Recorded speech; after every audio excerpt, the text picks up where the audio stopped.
Hear how Trump tried to spin classified docs in interview before the audio leak.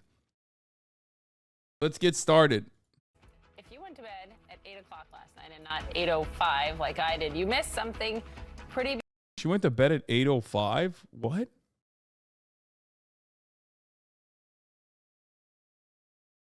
That's a weirdly early time. What is she, me? Like, that's like some shit I would do. Big, and that is a CNN exclusive. A CNN exclusive. It is the audio tape. It is what we reported, CNN reported first several weeks ago, the transcript. Now there's the audio, and now you know the basis and why prosecutors appear to feel very confident about their case against the former president. We'll play that and more. To hear it is really everything. Former President Trump on tape, in his own words, bragging about holding military secrets he did not declassify as president. That's what he says. This recording was made at Trump's Bedminster, New Jersey Golf Club in 2021. Here, the moment Trump appears to indicate that he was holding a Pentagon document containing plans for an attack on Iran. Listen. These are bad, sick people. That was your coup, you know, against you. Well, it started right at the beginning. Like when Milley's talking about, oh, you were going to try to do a coup. No, they were trying to do that before you even were sworn in. That's right. Trying to overthrow your election. Well, with Milley, let me see that. I'll show you an example. He said that I wanted to attack Iran. Isn't it amazing? I have a big pile of papers. This thing just came up. Look. This was him. They presented me this. The papers that you are hearing being shuffled are top secret invasion plans.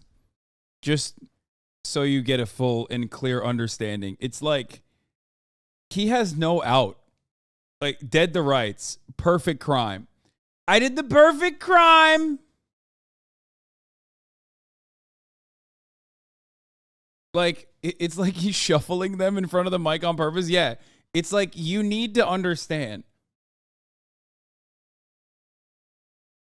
He did everything right and they indicted him. Okay? I did everything right and they indicted me. But like literally, he did everything the wrong way. Like he is just like, I'm doing crimes.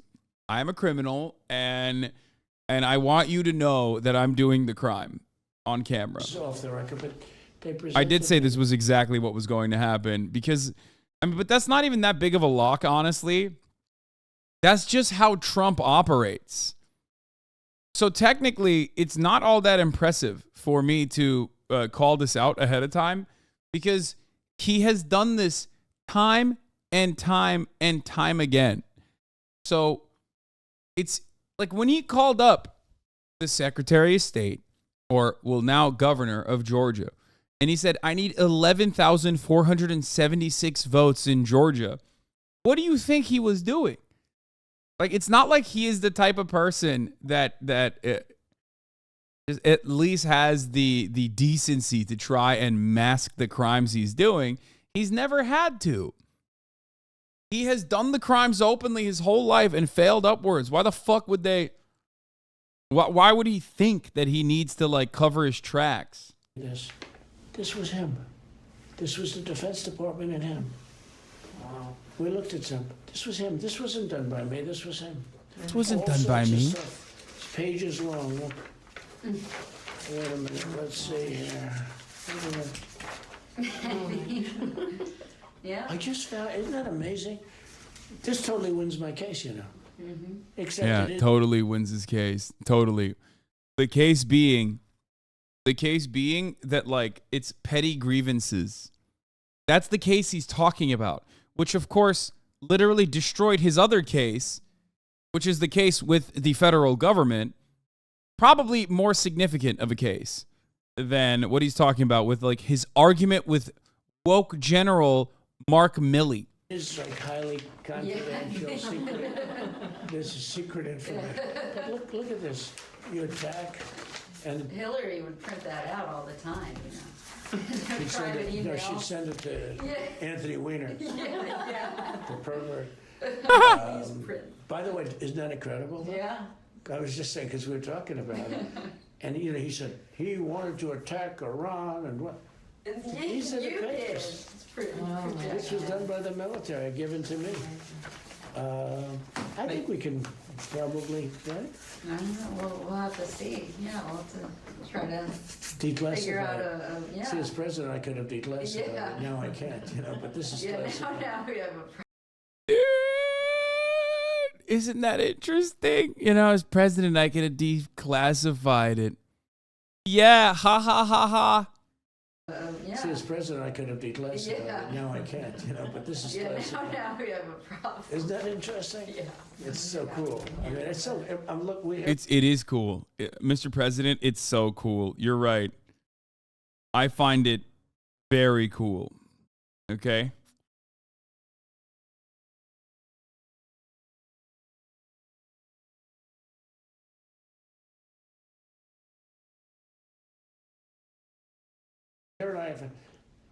And you probably almost didn't believe me, but now you believe me. No, I believe It's you. incredible, right? No, Hey, bring some. That's the best part. The best part is coming now. But the other best part is that, like, bro, who are you proving a point to? These are your biggest dick riders. What is wrong with you? You didn't even have to show them this. He just kept them to flex, man. He really did.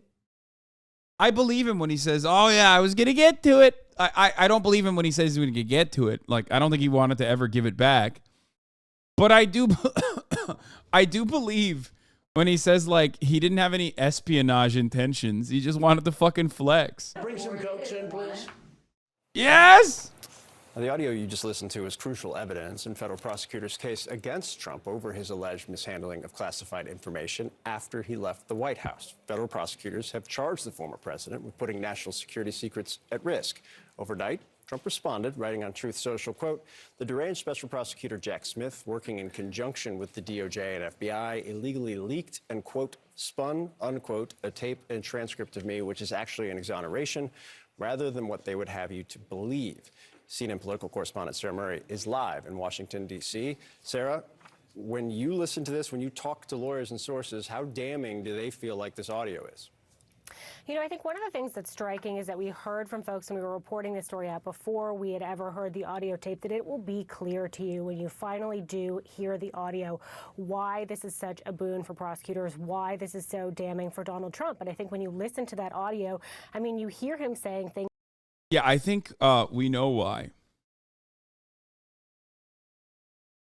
I think we know why it's so damning. It's just because he said it.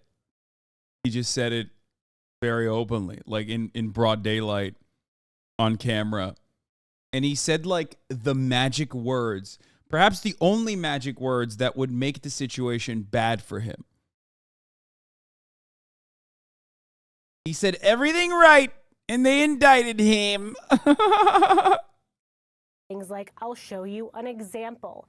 These are the papers. And then there's this sort of rustling sound, again, where he appears to be referring to this document about a potential attack on Iran. And he's in this, meeting, we know, with autobiographers who are working on a Mark Meadows autobiography with two staffers, none of whom have clearance.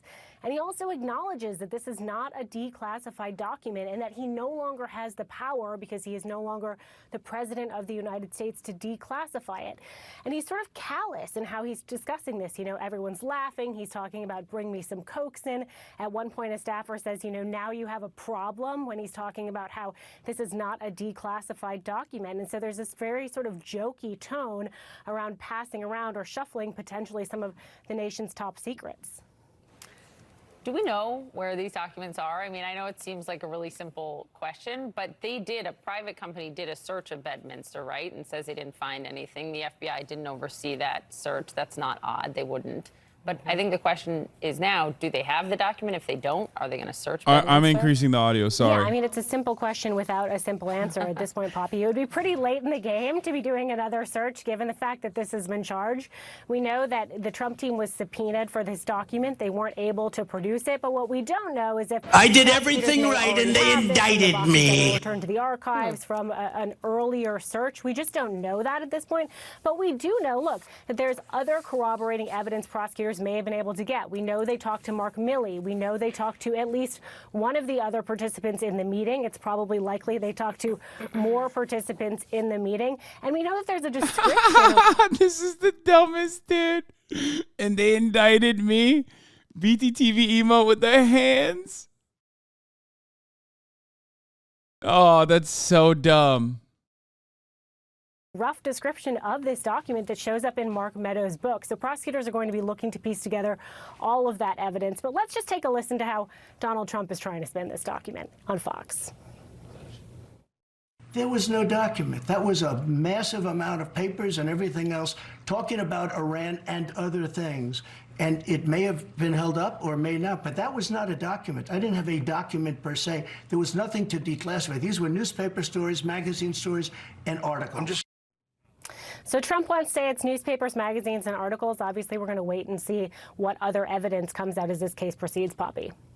Murray, can I ask you this kind of bizarre, this other thing? One of the president's closest advisors and aides is actually going to be arraigned today on charges that he helped the former president hide classified documents. What are we actually expecting?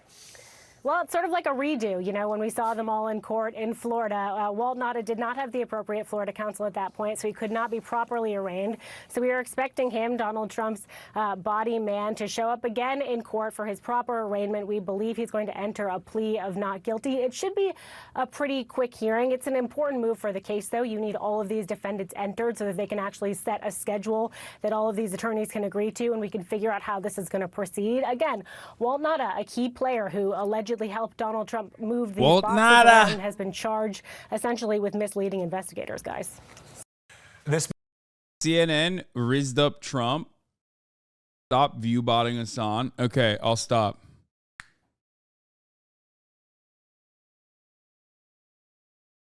Walt Nauta. They have the most Jersey names. Oh yeah, dude. It's like CNN, the new drip king. Problem solved. Thanks, man.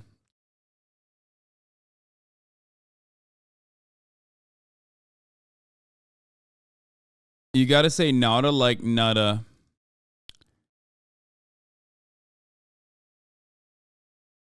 Next, they're going to release a video of him pointing at classified documents saying, look, all these beautiful documents. This is highly illegal what I'm doing. I mean, yeah. I haven't seen the Trump orgasm one. Oh, yes. God, that's so good. Oh, he loves doing that. That's him imitating the trans weightlifter, right? Like this is a part of his transphobia collection. Very unique. This is a new one that he unveiled. He basically did it like a couple times, and now he's just like putting it in his tight five, which I respect. Yeah, this is the transphobia angle.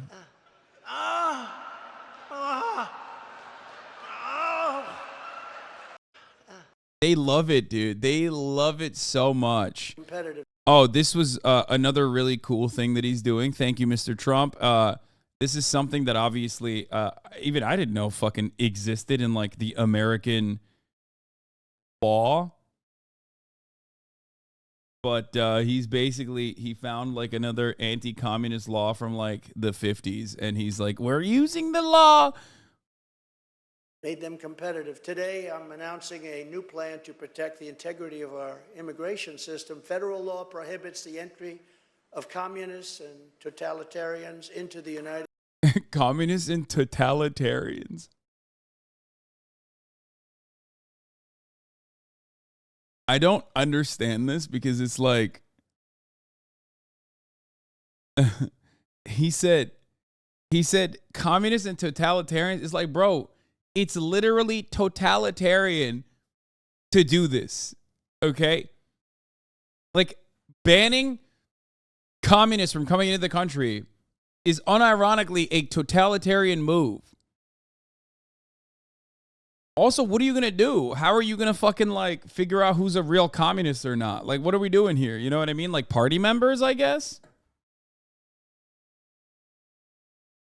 United States.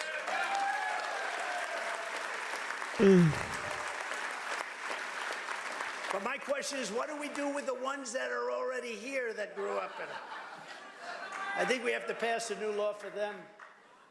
Using federal law in Section 212F of the Immigration and Nationality Act, I will order my government to deny entry to all communists and all Marxists.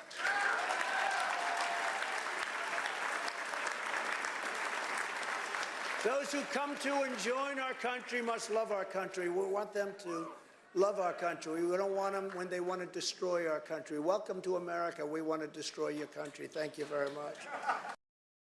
Yeah, famously, that's what's going on.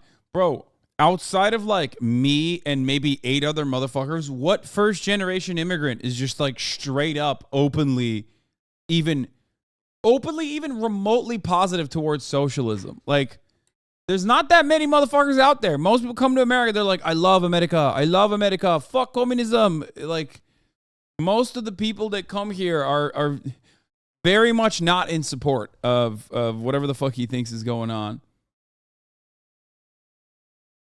Unfortunately, half the people who had the Newsmax app in 2019 suddenly stopped using it for some reason. Yeah, they died of COVID. So we're going to keep foreign Christian-hating communists, Marxists, and socialists out of America. We're keeping them out of... I mean, even I'm a fucking champagne socialist. You know what I mean? I'm a capitalist. I'm a rugged capitalist. I love capitalism. So I'm good.